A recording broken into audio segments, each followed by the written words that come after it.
अगर आपको junk food खाना बहुत पसंद है और आप उसे बंद भी नहीं कर सकते तो एटलीस्ट इस वीडियो को बंद कर दीजिए, क्योंकि आज मैं आपसे शेयर करने वाला हूं फास्ट फूड कंपनीज के बारे में कुछ ऐसे डिस्टर्बिंग फैक्ट्स जो ज्यादातर लोगों को नहीं पता। घिनौने रहस्यों से भरी पड़ी है फास्ट फूड इंडस्ट्री और इस वीडियो में मैं उन्हें एक एक करके आपको बताऊंगा। आप हैरान हो जाएंगे ये जानकर कि किस तरह से ये बड़ी बड़ी कंपनियां आम लोगों को नेचुरल इंग्रेडिएंट्स के नाम पर बेवकूफ बना रही हैं। अगर आप नेचुरल का मतलब ये समझते हैं कि पेड़ और पौधे, तो दोबारा सोचिए। फ्रेंच फ्राइज से लेकर आइसक्रीम, चिकन से लेकर चॉकलेट तक, इन सभी में डाली जाती हैं अजीबोगरीब चीजें। तो उन आलू के चिप्स के पैकेट को थोड़ी देर के लिए दूर रख दीजिए, क्योंकि हो सकता है कि इस वीडियो में आपको उनके बारे में कुछ घिनौना पता चल जाए। आइए तो फिर बिना किसी देरी के शुरू करते हैं। Hello friends, welcome to FitTuber Hindi. बात करते हैं सबसे पहले आइसक्रीम की। क्या आपको आइसक्रीम बहुत पसंद है? और अगर वनीला फ्लेवर आपका फेवरेट है तो शायद आप उसे अब खाना बंद कर दें। दोस्तों, एक बेसिक आइसक्रीम बनती है दूध, क्रीम, चीनी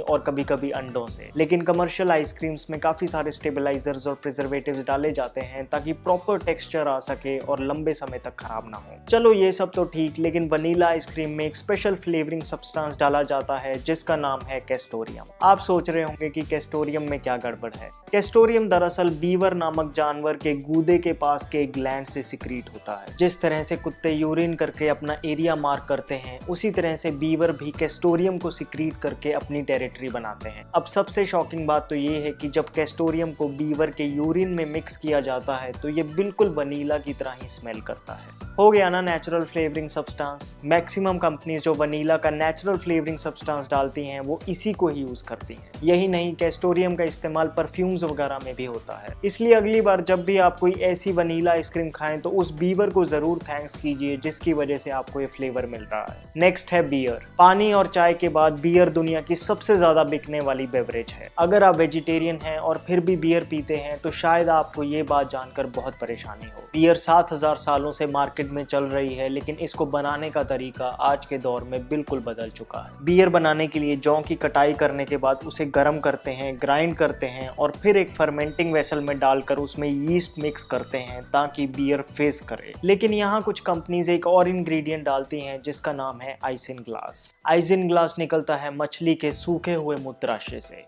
जी हाँ, एक ड्राइड फिश ब्लैडर। और क्या आपको पता है कि इस इंग्रेडिएंट का यूज क्यों होता है? सिर्फ इसलिए ताकि बियर साफ दिखे। तो आप समझ सकते हैं कि बियर सिर्फ अच्छी दिखे इसलिए ये सब डाला जा रहा है। कंपनीज का इस पे ये कहना है कि बहुत थोड़ा सा ही आइसिंगग्लास रहता है फाइनल प्रोडक्ट में। फिर भी वेजिटेरियन को तो थोड़ा सा भी फिश ब्लैडर गवारा नहीं। खैर, ऐसा तो नहीं होगा कि सभी बियर ब्रांड्स इसका यूज करते हैं, लेकिन जो बियर ब्रांड आपको पसंद है वो यूज करता है या नहीं ये कहना मुश्किल है। नेक्स्ट बात करते हैं रेड फूड कलर की। दोस्तों, मार्केट में अधिकतर लाल दिखने वाली चीजें जैसे कि candies, biscuits, cakes, pastries, shakes, juices, यहाँ तक कि लिपस्टिक्स पर लाल रंग किस इंग्रेडिएंट से चढ़ता है ये जानकर आपके होश उड़ जाएंगे। सन 2012 में ये इंग्रेडिएंट स्टारबक्स की स्ट्रॉबेरी फ्रैपुचिनो में भी पाया गया था, जिस पर लोगों ने खूब हंगामा किया था। हालांकि बाद में स्टारबक्स ने इसे यूज करना बंद कर दिया। इस इंग्रेडिएंट का नाम है कार्माइन, जिसे रेड फूड डाई भी कहते हैं। और ये so called natural red colour बनता है क्रश्ड बग्स से। जी हाँ, कुचले हुए कीड़े। अगर आप इस बात को हजम नहीं कर पा रहे हैं तो खुद इस तरह की लाल दिखने वाली चीजों के इंग्रेडिएंट्स को चेक कर लीजिए। उसमें कार्माइन या रेड डाई 4 या कोचिनियल एक्सट्रैक्ट को सर्च कर लीजिए। ये तीनों उसी कोचिनियल कीड़े के डाई एक्सट्रैक्ट के अलग अलग नाम हैं।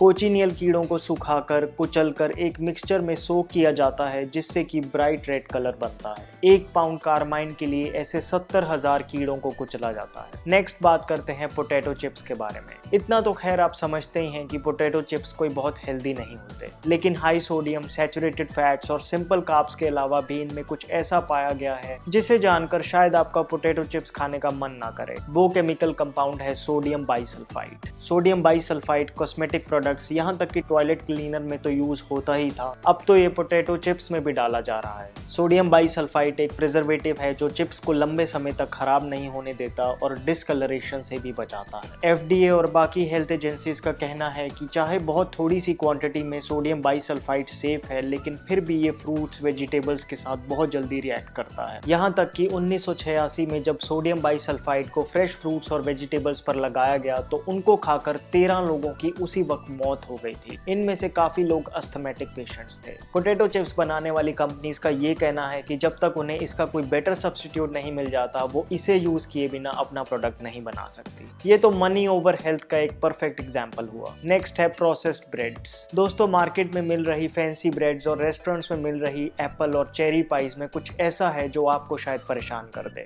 L-सिस्टीन। कमर्शियली L-सिस्टीन एक डो कंडीशनर की तरह यूज होता है ताकि ब्रेड बहुत ज्यादा सॉफ्ट हो जाए और अलग अलग शेप्स, यहाँ तक कि बिस्किट्स और पाइज में इजीली यूज हो सके। वैसे L-सिस्टीन के साथ प्रॉब्लम क्या है? प्रॉब्लम ये है कि L-सिस्टीन को एक्सट्रैक्ट किया जाता है बालों से। जी हाँ, रिपोर्ट में पाया गया है कि चाइना के सैलून्स में कटे हुए बालों को जमीन से उठा उठा के उनको एसिड में डिसॉल्व करके L-सिस्टीन एक्सट्रैक्ट किया जाता है ताकि कमर्शियल ब्रेड्स में यूज हो सके। यूएसए में L-सिस्टीन को डक फेदर्स से बनाया जाता है। L-सिस्टीन को यूरोप में तो बहुत पहले ही बैन कर दिया गया था, लेकिन चाइना और यूएस में ये आज भी बहुत ज्यादा यूज हो रहा है। अब अगली बार जब आप मैकडॉनल्ड्स में एप्पल पाई खाएं तो सोच लेना कि इसमें L-सिस्टीन भी है। नेक्स्ट है च्यूइंग गम। आर्कियोलॉजिस्ट की माने तो ह्यूमंस च्यूइंग गम्स 5000 से 9000 सालों से चबा रहे हैं, लेकिन एक च्यूइंग गम को बनाने के लिए जो इंग्रेडिएंट्स पहले यूज किए जाते थे आज उनसे बिल्कुल अलग हैं। पहले के दिनों में च्यूइंग गम ट्री रेजिन से बनती थी, मेनली चिकल, जो कि सेपोडिला नामक पेड़ का रस है। आजकल बहुत ही रेयर कंपनीज हैं जो चिकल का इस्तेमाल कर रही हैं। मैक्सिमम कंपनीज एक सिंथेटिक इक्विवेलेंट का यूज करती हैं, एक रबर जैसा मटेरियल जिसका नाम है पॉलीआइसोब्यूटिलीन।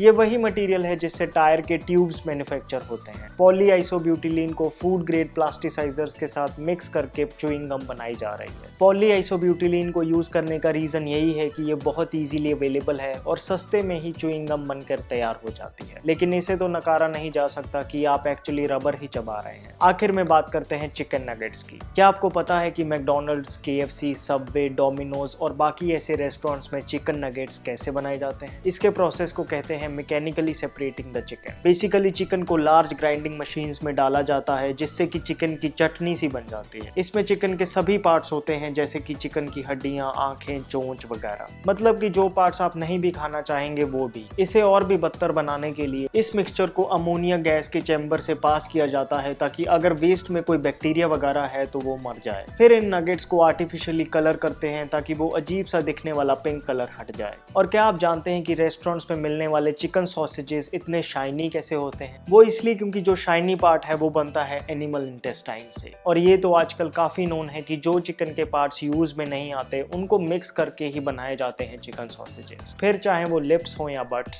सो अगली बार जब आप चिकन नगेट्स या सॉसेजेस खा रहे हो तो आप श्योर नहीं हो सकते कि आप चिकन का कौन सा पार्ट चबा रहे हैं। सो दोस्तों, आपने देखा कि किस तरह से ये बाहर की बड़ी बड़ी फूड कंपनियां अपने प्रॉफिट के चक्कर में आम लोगों को बेवकूफ बना रही हैं। खैर, इन्हें जो करना है वो करेंगी, लेकिन एक जागरूक ग्राहक होते हुए ये हमारी रिस्पॉन्सिबिलिटी है कि हम इस चीज की समझ रखें कि क्या हमें खाना चाहिए और क्या नहीं।